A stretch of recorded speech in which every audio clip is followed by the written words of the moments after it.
What do you make of Basil Zempilas going into the parliament?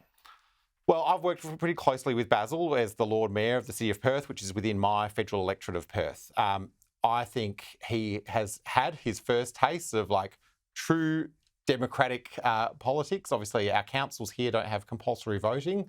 He's struggled a little bit in a compulsory voting environment.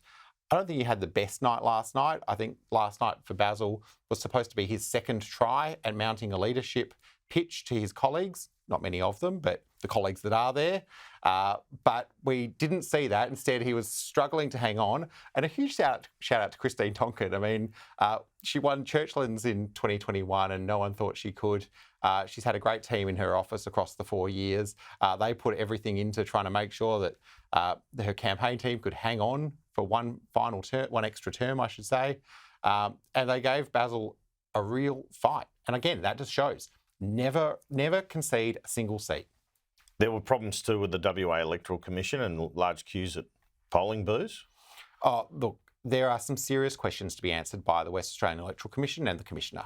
There is no doubt that it is unacceptable when people are waiting 90 minutes at a booth to vote. I've heard reports of people fainting at booths because they were waiting in the sun for more than 2 hours. And it wasn't a particularly hot day, but you've got elderly people who are there just to do their democratic duty, which they've done for their entire life. Yeah. We also had reports yesterday, and I'm hoping we'll get a proper investigation into this, where some booths ran out of ballot papers in the final hour, disenfranchising voters. Now, one of the fundamental things that the WA Labor government has done in the last term was implement one vote, one value.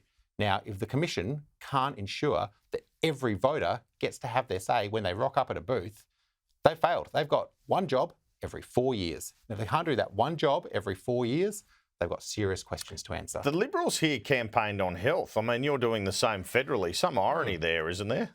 Well, actually, I think the timing for my state colleagues couldn't have been better with our major announcement when it came to Medicare bulk billing. That came out just 2 weeks before the election. You reckon you helped Roger Cook out with that?